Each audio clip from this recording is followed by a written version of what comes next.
El dulce aroma del glaseado aún flotaba en la pequeña sala de descanso. Aquella mañana, Elena Pizarro había alcanzado a ver el pastel rectangular escondido en el refrigerador. Cobertura blanca, letras azules. Enhorabuena, Elena, 37 años al pie del cañón. Sonrió en silencio, dejando que ese instante tierno la envolviera. Casi 4 décadas de noches en vela, de código parcheado a toda prisa, de guardia sin dormir junto a los servidores, todo parecía llegar a su fin con una simple palabra de felicitación. Hoy, por fin, debía ser su día. A las 10 en punto, se arregló la chaqueta y se dirigió hacia la cafetería, lista para una modesta despedida. Imaginaba risas, algunos discursos torpes, quizá incluso el coro tambaleante de porque es una muchacha excelente. Pero antes de poder cruzar la puerta, alguien le bloqueó el paso. Era Calvino Roura, el recién nombrado director financiero de Bexton Ibérica. Estaba erguido como un centinela, los labios apretados, los ojos fríos como el acero. En su mano, un sobremanila. Pizarro dijo, haciendo oscilar el sobre entre 2 dedos. Quedan 2 horas de su turno, pero hagámoslo sencillo. Ha terminado. Medida de ahorro. Las palabras estallaron en su pecho. ¿Terminado? ¿Ahorro de costes? Apenas 2 horas antes de la fiesta de despedida preparada durante semanas, todo borrado por una orden fría, antes de que Elena pudiera responder, la directora de Recursos Humanos dio un paso al frente, su voz aguda resonando en toda la oficina abierta. Con efecto inmediato, Elena Pizarro deja de pertenecer a Bexton Ibérica. La oficina se congeló. Las conversaciones se cortaron a mitad de frase. El silencio se extendió como una grieta sobre el cristal. El anuncio no se dio en un despacho privado, no en susurros discretos, sino como un espectáculo público, como una sentencia, una advertencia.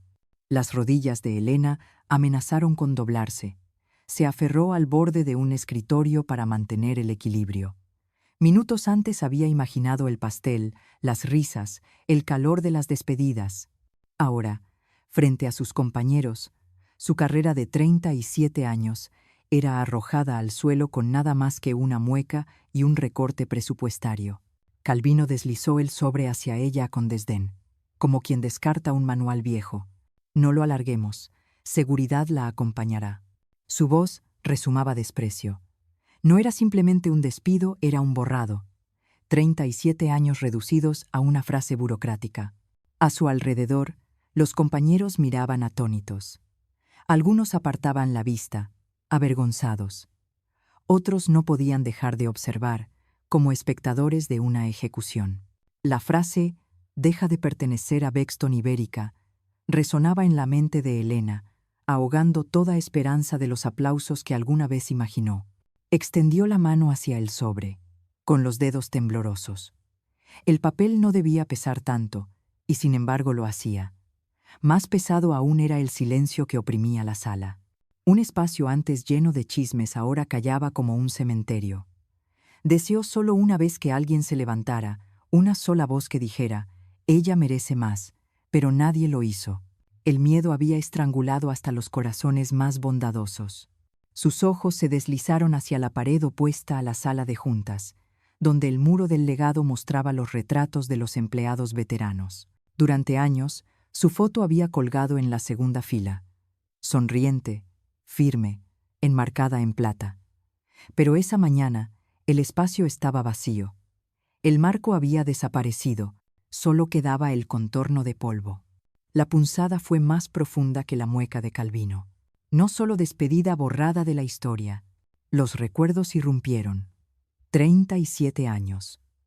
Recordó aquel primer invierno durmiendo en la sala de servidores, arropada con su abrigo, los ojos fijos en la pantalla cuando el sistema de nómina falló. Tenía 28 años, alimentada de café y pura obstinación, negándose a marcharse hasta que cada cifra cuadrara. Al amanecer, miles de empleados en 3 regiones recibieron sus sueldos. Nadie conocía su nombre, pero la empresa sobrevivió porque ella se negó a rendirse. Recordó el 2008, cuando la crisis financiera destrozó todos los departamentos. Trabajó 70 horas seguidas, insuflando vida en los servidores de nómina colapsados. La gente cobró sus salarios no gracias a una maniobra audaz del CFO, sino porque ella no permitió que el sistema muriera. ¿Y ahora? Arrancada con una sola frase: deja de pertenecer a Bexton. Ya. Vio a Fina Llorente en desarrollo, a quien había guiado en su primera crisis de cumplimiento. A Andrés Rivas en nómina, que una vez confesó que su equipo sobrevivió a 2008 gracias a ella. Ambos bajaban la mirada. No por crueldad, por miedo. Aún así, dolía. Al girarse para marcharse, sus ojos se posaron una vez más en el rectángulo polvoriento donde había estado su retrato. Ese vacío era la herida más cruel, no solo expulsada, sino reescrita como si nunca hubiera existido. En el refrigerador, el pastel seguía esperando, con sus letras azules intactas. Pero para Elena ya eran huecas. La empresa había decidido. Elena Pizarro borrada, olvidada. Elena caminó hacia su escritorio por última vez. El pequeño cubículo familiar apareció ante ella. Los cuadernos corregidos a mano, cada margen lleno de diminuta escritura. El cactus que su hija le había regalado 15 años atrás, aún verde y obstinado como ella misma. La taza de café, manchada por cientos de turnos nocturnos. No eran simples objetos, sino reliquias de toda una vida de entrega. Sacó una caja de cartón de debajo del escritorio y comenzó a colocar cada objeto dentro. Sus gestos eran lentos, deliberados, como si no se tratara de una humillación sino de un ritual. Cada objeto, por pequeño que fuera, pesaba como una piedra. Cuando su mano rozó un viejo marco de fotos, otro recuerdo la invadió: Héctor Gálvez. Su primer mentor, un ingeniero de sistemas con risa estruendosa y mente aguda. En 1995, tras un desliz financiero, lo obligaron a jubilarse anticipadamente. Dijeron que su fondo de pensiones estaba intacto, pero solo unas semanas después, la verdad salió a la luz. Millones de euros habían sido desviados en secreto. El fondo desapareció. Héctor presentó demandas, pero mientras los tribunales se alargaban, su salud se desplomó. Sin seguro, sin ahorros, se consumió en un hospital sombrío. Elena aún recordaba su mano aferrando la de ella, y su susurro: no dejes que se lo hagan a nadie más. No permitas que se lo hagan a nadie más. Esa frase se grabó en sus huesos. Desde aquel día, Elena hizo un voto silencioso: construir un mecanismo de defensa que no pudiera borrarse ni engañarse. Cada línea de código, cada estructura enterrada en la infraestructura de cumplimiento, ocultaba un candado. Lo llamó Protocolo Pizarro. Ahora, al posar la vista en el cajón que rara vez abría, vio el USB maltrecho, la carcasa de plástico rayada, la etiqueta desvaída, pero en su interior aún vivía el código original del candado de pensiones. Lo levantó, pesado en la palma de su mano, y lo colocó junto a la caja de terciopelo negro que guardaba el reloj de jubilación, el regalo que la empresa ya no pensaba entregarle. Uno era vacío, el otro, un arma. Elena cerró la caja y la alzó con ambas manos. El dolor aún ardía, pero su rostro permanecía sereno. Su silencio no era debilidad sino armadura. Salió erguida, como si solo terminara otro turno. Las puertas del ascensor se cerraron, tragando su figura. Dentro del frío acero, sostenía la caja contra la cadera, respirando con calma. Para cualquiera que la mirara de paso, solo era una mujer que se marchaba en silencio. Pero en su interior, algo ya había comenzado a fluir. En la planta 22, la responsable de RRHH realizaba su rutina. Introdujo el nombre Elena Pizarro, estado baja, presionó Enter, sonó el timbre familiar. Para ella, solo otra fila en la base de datos. Pero tras la interfaz azul, una puerta se abrió. Un fragmento de código que Elena había escrito décadas atrás se iluminó. Condición de activación: si su autora era despedida dentro de las horas previas a la jubilación oficial. Y ahora, exactamente así, el candado se activó. En lo profundo del sistema, el candado comenzó a correr, escaneando, encriptando, transmitiendo paquetes a Deloitte España, a la Comisión Nacional del Mercado de Valores, a la Dirección General de Seguros y Fondos de Pensiones. Sin fanfarrias, sin luces parpadeantes. Solo un LED rojo que brillaba en el rack de servidores de la planta 19. El joven técnico Javier, bebiendo café tibio, alzó la vista. Raro, murmuró. Tal vez otro fallo después de la nómina. Tecleó un comando de diagnóstico. La pantalla respondió. Todo operativo. Javier se encogió de hombros y volvió a mirar su teléfono. Pero no era un fallo. El protocolo Pizarro estaba despertando. 10:07 a.m. El teléfono de escritorio en la oficina de Calvino sonó estridentemente. Su asistente, temblando, contestó. «¿Es Deloitte?» Preguntan por una auditoría inmediata. Calvino lo arrancó de sus manos. Roura al habla. «No, no hemos solicitado nada. ¿Cómo que nuestro sistema envió la señal?» Colgó con violencia, el rostro lívido. En ese momento, su ordenador emitió alerta tras alerta. La bandeja de entrada se inundó de correos rojos. Un asunto heló la sala. Integridad del Fondo de Pensiones. Protocolo Pizarro.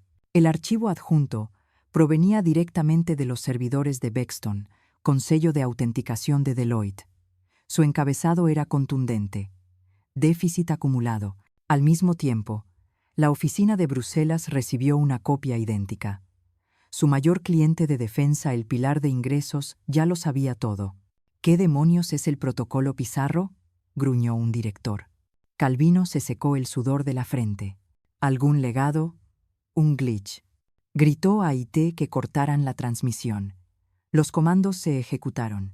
Por un momento, los datos parecieron detenerse. Calvino se ajustó la corbata. Sonrió. Controlado. Una vieja reliquia hizo ruido. Mi equipo lo solucionó. El consejo se mostró inquieto, pero la tensión se alivió. 3 minutos después, las pantallas volvieron a encenderse con fuerza. Esta vez no eran simples reportes, sino 3 décadas completas de datos del fondo de pensiones. El sistema desenterró cada retiro, cada desvío, cada contribución falsificada. Las cifras en rojo ascendieron hasta congelar la sala. 1.217.463. 9,47 € déficit acumulado. Nadie pudo respirar. Imposible, balbuceó Calvino. Lo cortamos. La pantalla respondió. Credenciales inválidas. Única firma válida. Elena Pizarro. Las dudas se desvanecieron. El sistema reconocía una sola llave. La mujer que habían descartado esa misma mañana. Un director siseó. Nos dijiste que era un glitch. En el ascensor, Elena acomodó la caja entre sus brazos, exhaló suavemente. No necesitaba verlo para saber que el caos ya había comenzado. Había diseñado el candado exactamente así. Silencioso, pero una vez despierto, imparable. Cuando las puertas se abrieron al gran vestíbulo, pasó junto a seguridad con paso firme.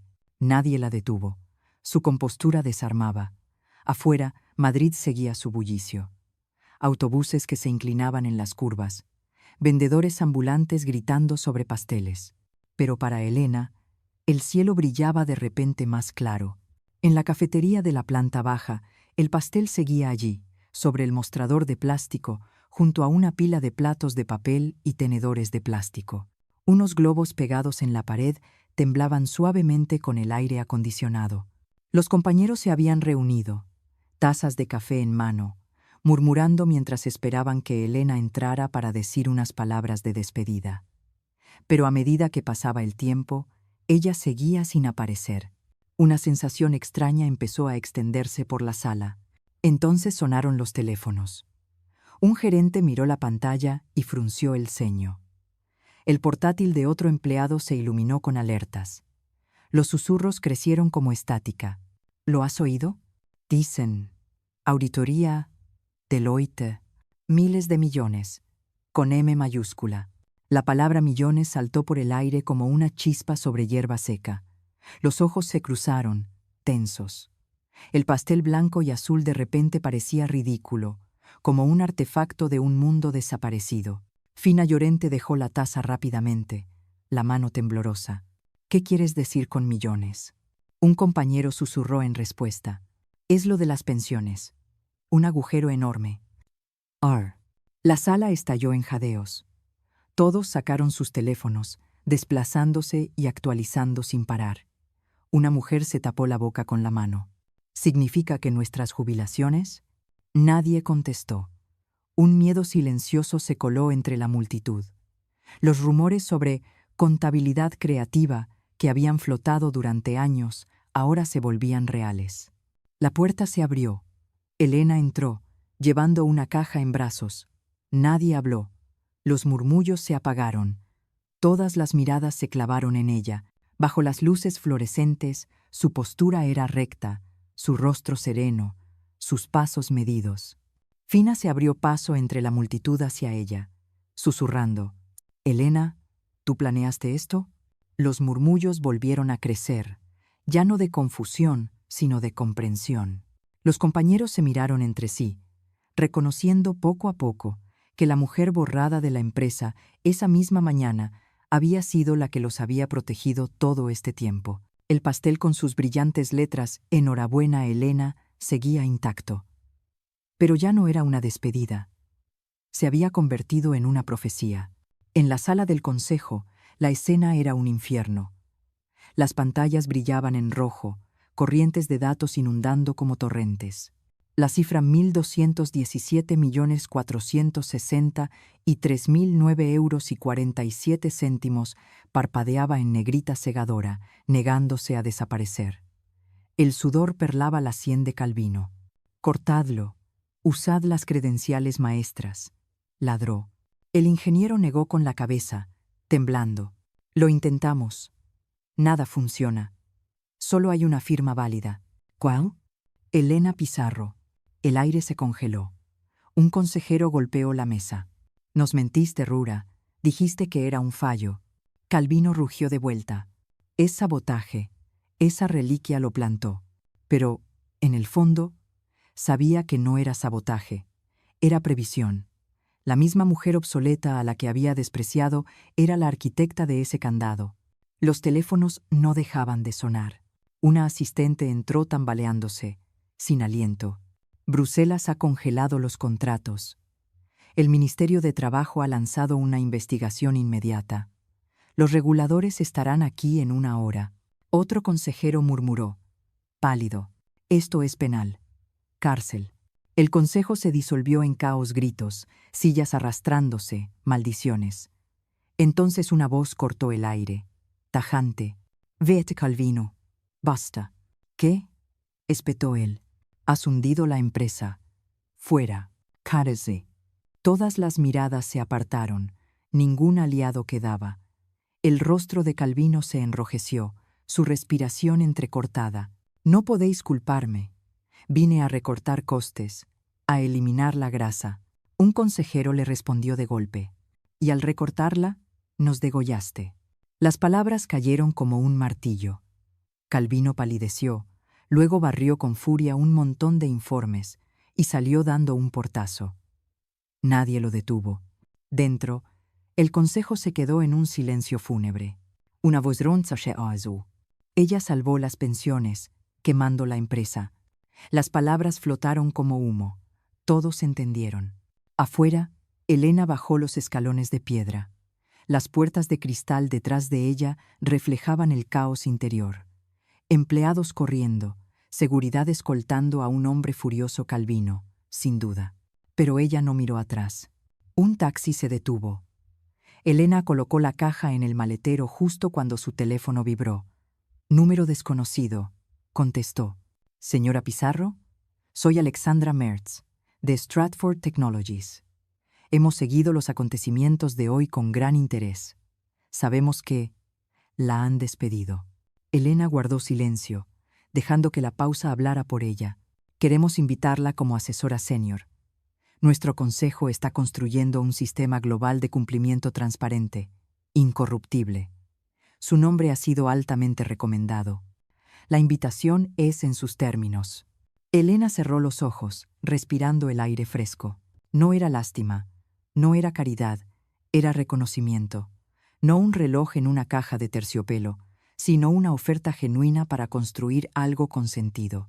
Lo pensaré, respondió, con voz firme. Le enviaremos los detalles. Será un honor.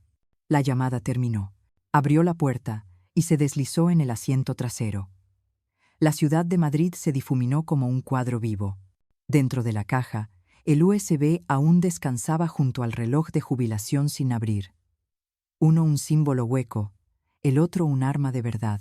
Sonrió levemente, recordando el susurro de Héctor en aquella habitación de hospital. No dejes que se lo hagan a nadie más. Hoy había cumplido esa promesa. El taxi avanzaba por el paseo de la Castellana. Elena iba sentada en la parte trasera, con la caja aún sobre sus piernas, la mirada perdida tras la ventanilla.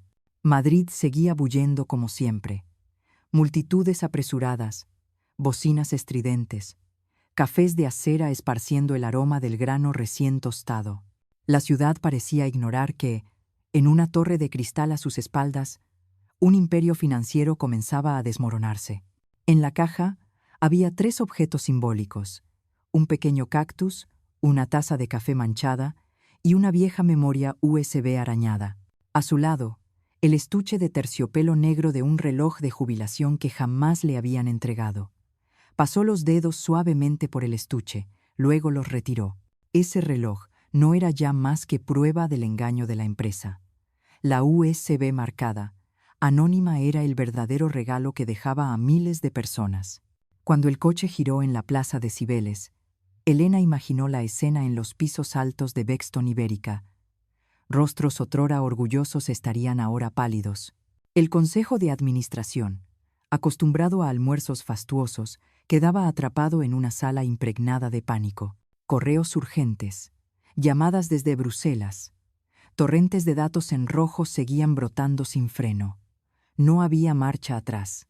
Una parte de ella deseaba regresar, presenciar con sus propios ojos el derrumbe que Calvino tendría que soportar. Pero la parte más fuerte le susurraba que no era necesario. Había hecho lo que debía hacerse. La justicia no necesitaba ser contemplada directamente. Podía desarrollarse en silencio y aún así cortar con la misma precisión que una hoja. El taxi se detuvo en un semáforo en rojo. Elena apoyó la cabeza en el asiento, recordando las décadas transcurridas. 37 años. Incontables noches en vela por fallos en los sistemas de nómina, incontables cumpleaños de su hija perdidos, incontables veranos que nunca llegaron. Todos esos sacrificios, que no terminaban con un agradecimiento ni con una fiesta de despedida, sino con una pulsación de tecla en recursos humanos y la sonrisa altiva de un joven convencido de su propia brillantez. Y por eso, el protocolo Pizarro era más que un código, era la preservación de la dignidad. Lo había escrito para que ningún segundo Héctor muriera en una cama de hospital, despojado de su pensión. Lo había escrito para demostrar que la dedicación nunca es inútil. Lutz Pferde. El coche avanzó. Elena desbloqueó el teléfono y recorrió las últimas noticias. El titular ardía en la pantalla. La CNMV suspende la cotización de las acciones de Bexton Ibérica. Deloitte confirma un déficit en los fondos de pensiones de más de 1.200 millones de euros. Debajo, un subtítulo. El cliente de defensa en Bruselas congela todos los contratos. Exhaló lentamente. No un suspiro de alivio, sino la liberación de un peso. Un sistema fraudulento había sido desenmascarado. Los trabajadores al fin conocerían la verdad. El taxi se detuvo frente a un pequeño café cerca del Retiro. Elena pagó, bajó con la caja en brazos y se sentó en una mesa exterior. Pidió un café solo. La brisa del mediodía era fresca. Probó un sorbo, dejando que el amargor se suavizara en la lengua. Por primera vez en años, bebía café no para mantenerse despierta, sino para disfrutarlo. Elena dejó la taza sobre la mesa, la mirada perdida en la distancia. En la memoria, Héctor yacía de nuevo en la cama del hospital. Ese apretón de mano débil, aquel susurro agonizante. No dejes que se lo hagan a nadie más. Durante años había cargado con esas palabras como con un peso. Hoy, Ese peso se había aligerado. Había cumplido su promesa. Un mensaje apareció en la pantalla. Bienvenida, señora Pizarro. Los detalles estarán listos esta tarde. Alexandra M. Sonrió levemente. No era una sonrisa de victoria, sino de serenidad. El sol de Madrid bañaba la calle con luz dorada. Dejó la caja al lado de la silla. El pequeño cactus se inclinaba con la brisa, orgulloso como su dueña. Por primera vez en 37 años, Elena ya no estaba atada al libro mayor de una empresa. Pertenecía solo a sí misma, y lo sabía. A veces, la dignidad es el arma más afilada. No hacía falta rabia, ni una venganza ruidosa. Solo la verdad despertada y había resonado lo bastante fuerte como para derribar una torre.